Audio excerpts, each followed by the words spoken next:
In this tape, you will be shown how to prepare for and conduct safe cross-country flights. Topics covered will include planning your flight, navigation techniques, keeping a flight log, procedures to divert to an alternate airport, the basic use of radio aids for navigation, low-level flight, and flying in reduced visibility, and the actions to be taken if you get lost. There will be a series of review questions at the end of each section. The preparation includes taking into account present and anticipated weather, terrain, distance, and your competence as a pilot. In your planning, you will have to determine and maintain a heading and altitude. This means you will have to take into account drift and be able to estimate new headings to regain and maintain the desired track. You will also have the task of accurately calculating ground speeds to come up with revised estimate times of arrival, or ETAs. To do much of this, you will have to read charts and identify landmarks on the ground, as well as identify predetermined and new checkpoints. You will also be taught to recognize when it is necessary to divert from a planned route and fly to an alternate destination. The first item of business is to check the weather. Remember, pilot navigation flights can only be conducted if VFR weather prevails and is forecast to prevail over your route.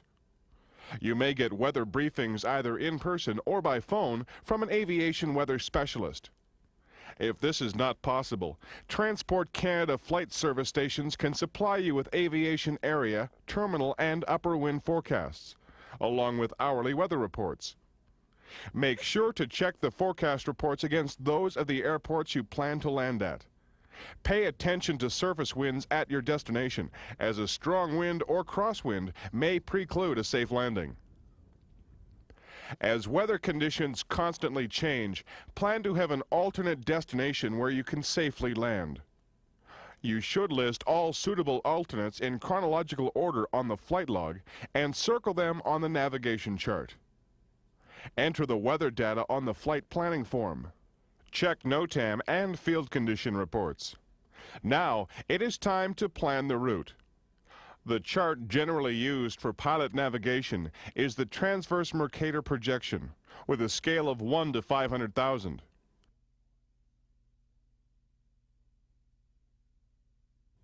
Be sure you are using an up-to-date chart that is in good condition so that details can be seen. You may want to supplement aeronautical charts with road maps, since these generally include more bridge and road detail. But these should be used only as a secondary source of information, as distance scales and land features are not always as accurate. When determining your route, you will find the direct route is not always the most advisable. You will want to avoid routes largely over water beyond gliding distance from land. You will also want to avoid prohibited or danger areas and routes that include poor terrain. As you examine the map, look for possible checkpoints along the way. These are prominent features you can use as landmarks to establish your position, as well as help with the calculation of ground speed and revised ETAs. Major highways, rivers, railways, and lakes are examples of such landmarks. Your route should include as many of these features as possible. It is not a good idea to plot the track from airport to airport, especially if it is a busy or unfamiliar one. It is better to set the heading for near your final destination and then navigate the short distance to the airport. It is preferable to make the set heading point a nearby, easily identifiable landmark, such as a rail or road intersection, bend in the river, tower, or a small village or lake. This allows the pilot to visually fly from the airport to the heading where he can climb to cruising altitude. Climbing to height over a departure airport is dangerous and a waste of time. However, if you cannot find a suitable landmark, there is no alternative but to set the heading over the airport. Use a yellow tip pen to draw your track line from the set heading to your destination point. Now, check the map again to note the elevation of the terrain and any hills, peaks, or other obstructions. Make sure you will not be flying through any danger or prohibited areas. Make a list of alternate airports. and keep track of where your checkpoints are.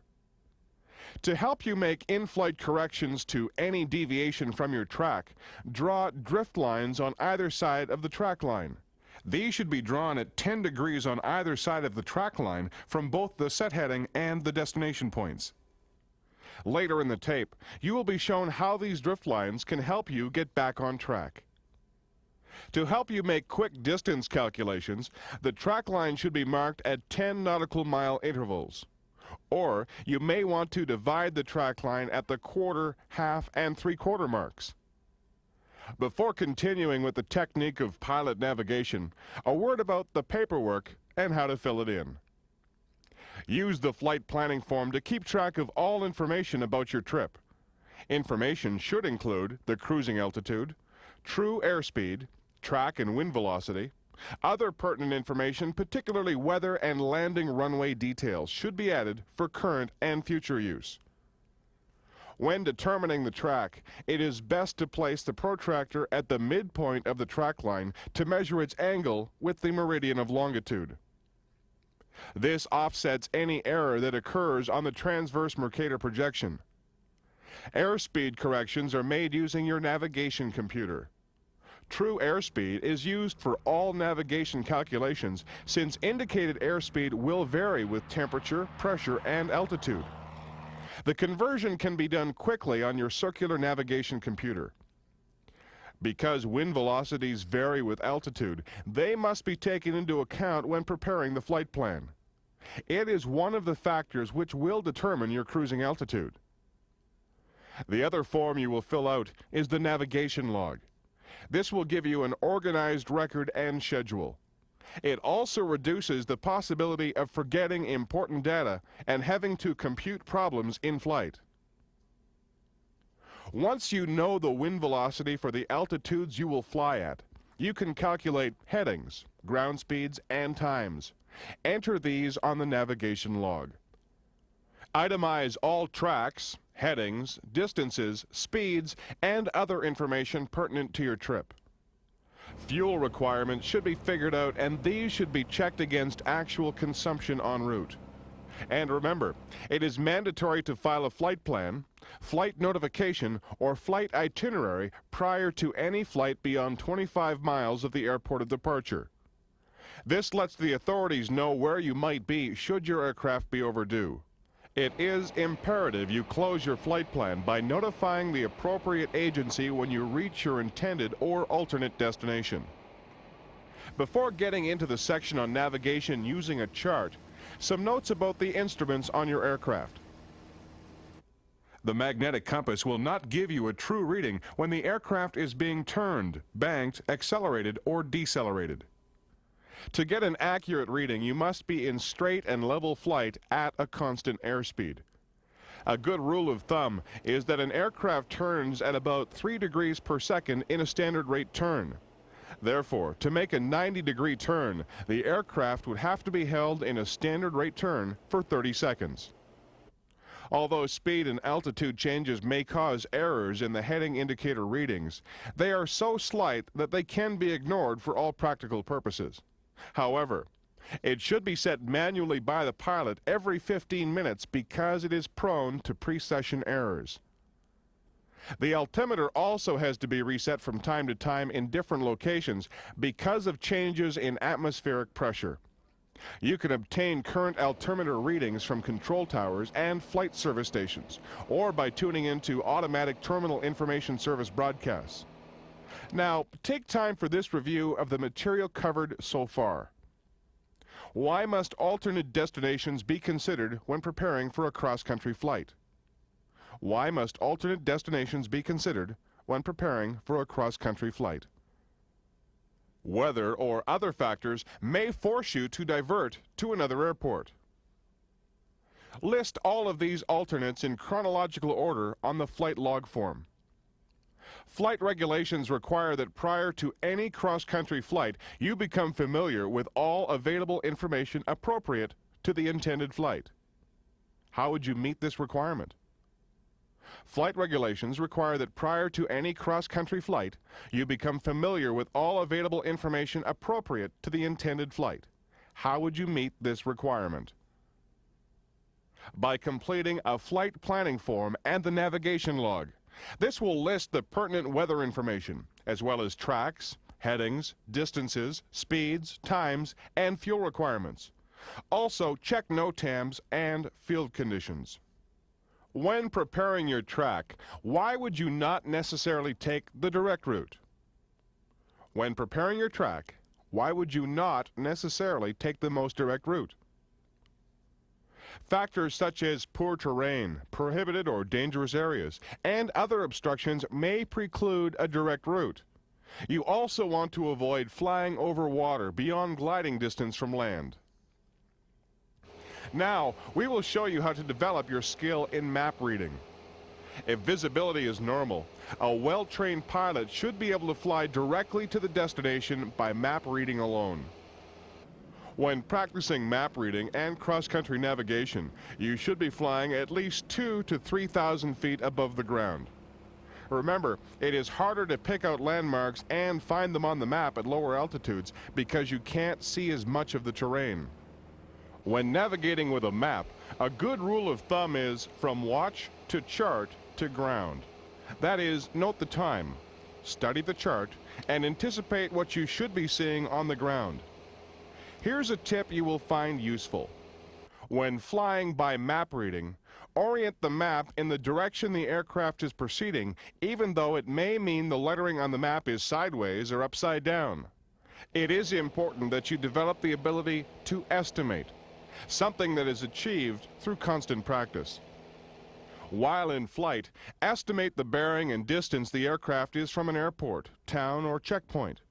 Observe the natural signs of surface winds and their direction. Get into the habit of estimating the size of objects on the ground and the distance they are from each other. If you fly over a field, estimate its length and width and determine if it would be suitable for an emergency landing. In other words, be as familiar as possible with your route. Once you are in flight, you will find that inaccuracies in forecast winds and flying the aircraft will throw you off track. Before you are shown how to make corrections, let's become familiar with the following terms. Required track is the proposed path of the aircraft over the ground. The track made good is the actual path you will fly. Track error is the angle between the track made good and the required track. Note that this is always expressed as being the number of degrees to the left or right of the required track. The opening angle is the angle between the required track and the track made good. The closing angle is found between the old required track and the new required track to arrive at your destination. Earlier, we marked the map for our flight with the 10-degree drift lines. You will now be shown 3 ways to use these lines to correct your heading should you drift off course. The first method is the double track error method. You have calculated your heading to reach your destination at 150 degrees. About 15 miles from point A, you accurately pinpoint your position at B. Using the 10-degree drift lines as a guide, you estimate the opening angle, or track error, is about 6 degrees to the left of the required track. Now, if you alter your heading by 6 degrees, you will fly a path parallel to the required track. What you must do is double the track error to get back on course.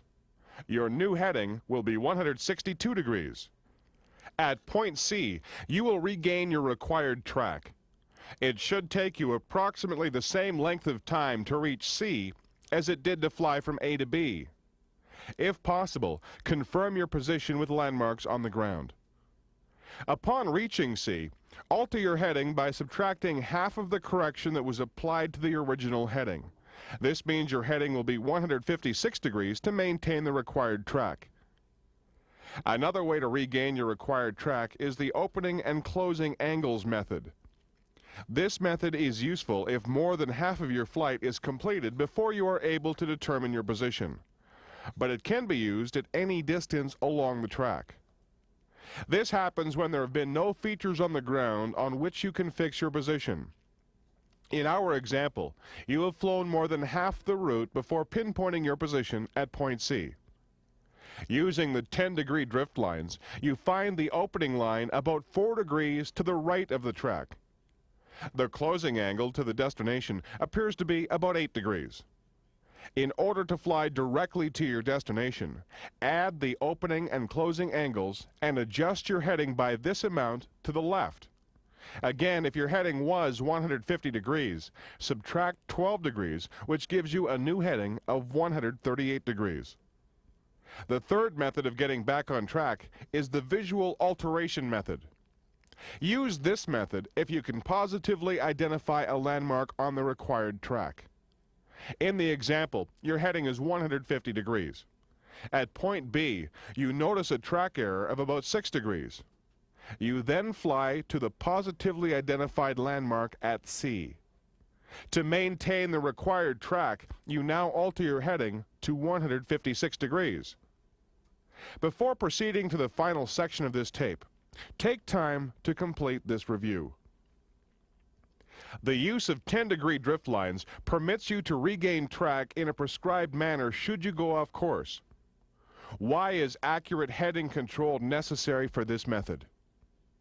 The use of 10-degree drift lines permits you to regain track in a prescribed manner should you go off course. Why is accurate heading control necessary for this method? To ensure mathematical accuracy. Using the double track method, a reasonable distance should be covered before the drift error is determined and corrected. Why? Using the double track method, a reasonable distance should be covered before the drift error is determined and corrected. Why? Errors detected early in the flight are magnified considerably. The final section of this tape deals with in-flight navigation procedures. As soon as possible after takeoff, get the aircraft on the desired compass heading for the first leg. This should be done either over the airport or over a convenient checkpoint. Enter the time over the set heading point and calculate the ETA.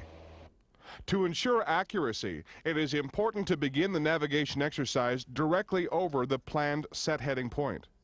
Revisions to the ETA should not be attempted until you are between 10 and 25 miles from the departure point. Rely on navigation instruments in the aircraft rather than inexperienced personal judgment. Maintain a steady planned heading and airspeed. If you do not recognize where you are, do not suspect the compass of inaccuracy. Continue to hold a steady heading until you reach a recognizable checkpoint. You will have little time for log keeping in the air, but there are some items that must be recorded. These include compass headings, the time the compass heading is altered, the ETA at the destination and planned turning points, time over checkpoints and turning points, and new ground speeds and revised ETAs. As you are flying, keep an eye out for checkpoints and note the time to check your progress. Watch the clock as well. Time is a key element of navigation. It helps you locate checkpoints by preventing you from looking for them too soon or too late. Do not fly a zigzag from checkpoint to checkpoint. There is nothing wrong with not arriving directly over a specific point. Any changes in heading should be deliberate with the goal of flying in as straight a line as possible. One skill you should develop is the ability to quickly estimate a heading to an alternate destination should the flight become impractical. The calculations are the same as you would use in pre-flight planning, but because of having to simultaneously operate the aircraft, you must take advantage of all shortcuts. With a little practice, you can quickly determine headings with reasonable accuracy. Interpolate and mentally transpose airways and air routes on the chart, or the azimuth information on the compass rose that encircles VOR stations. Alternates can be determined quickly by studying the chart or from the azimuth information on the compass rose encircling the VOR. Use a pencil or the edge of your hand as a straight edge. If airways or a compass rose is not close enough on the chart, estimate angles by taking them as a fraction of the 90-degree angle between the meridians of longitude and the lines of latitude. If possible, draw a freehand line on the chart from the divert point to your alternate destination. Estimate distances using your thumb and index finger as a set of dividers. Here's another tip. On Canadian charts with a scale of 1 to 500,000, the compass rose around VOR stations is about 30 nautical miles. Always divert to the airport which has the easiest route to follow, be it a highway, power line, river, or other landmarks. Remember, you are generally diverting in an emergency or near emergency situation, so this is no time to test your pure navigation skills. To compensate for wind, use forward landmarks as a means of staying close to the desired track. In the case of poor visibility, you will have to rely on low-level navigation. At these altitudes, you will find your field of view extremely limited, especially in rough and hilly terrain. As well, because you will need to give greater attention to handling the aircraft, you will have less time to look for landmarks and checkpoints as you pass over them. Try to pick easily identifiable features such as railway lines or roads that run perpendicular to the track. Flying at low levels also means you have to keep an eye out for hazards such as broadcast towers, power lines, factory chimneys, and other objects. Your set heading procedure should be carried out before you descend to the lower altitude and limit your navigation to map reading. If altitude is critical, frequently look outside while making log entries to make sure you don't fly into the ground. If you are uncertain of where you are, climb as high as necessary to give yourself a better view of the ground and try to find a landmark. Here are some points to follow should you become lost while flying cross-country. First, remain calm and hold a steady heading. Check the heading indicator against the compass. Check all previous calculations by studying your chart and your log. Check for a possible wind shift. Draw a circle of uncertainty. You do this by drawing a circle on the chart around the position you would be in if you were on track and on time. The radius should be at least 10% of the estimated distance flown since the last confirmed position. Now, examine the circle for prominent features you might recognize on the ground. When you recognize a landmark, fix your position. You might also try to get a bearing using radio aids. Usually, you will be able to establish your position in a short time. DF steers are available from air traffic control in many areas, and if you are in radio range, a heading will be offered. If you decide you are definitely lost, notify air traffic control by radio or try to contact any other control agency. Once establishing radio contact, transmit your general position and the amount of fuel you have left. Ask for any assistance you need and indicate what action you plan to take. In an extreme emergency, you should broadcast a Mayday distress message on 121.5 MHz, giving the aircraft type, the nature of the emergency, the amount of fuel left, assistance required, and your immediate intentions. Listen on the same frequency for instructions. If you have no idea which direction to fly, set up a triangular pattern at endurance power settings at the highest practical altitude. This will alert the radar network. If fuel shortage is a problem, save enough to complete off-airport procedures. Now, take time for this final review. Ground speed checks are essential during cross-country flight. What problems are associated with obtaining a ground speed check within a few minutes after setting heading? Ground speed checks are essential during cross-country flight. What problems are associated with obtaining a ground speed check within a few minutes after setting heading? Any errors over a short distance are magnified considerably. It is best to wait until you have flown 10 to 25 nautical miles before making this check. What information must be logged while in flight? What information must be logged while in flight? The pilot must record each compass heading, the time the aircraft sets out on each heading, the ETA at the destination and turning points, time over or by checkpoints and turning points, and new ground speeds and revised ETAs. If you determine you are lost, what action should you take? If you determine that you are lost, What action should you take? Keep your heading steady and check the heading indicator against the compass. Check all of your previous calculations by studying your chart and log. Check for possible wind shift. Draw a circle of uncertainty. Try to get a bearing using radio aids. If you still cannot determine your position, contact air traffic control or any other control agency. Once you have reached someone, transmit your general position, the amount of fuel remaining, ask for whatever assistance you need, and indicate the action you plan to take.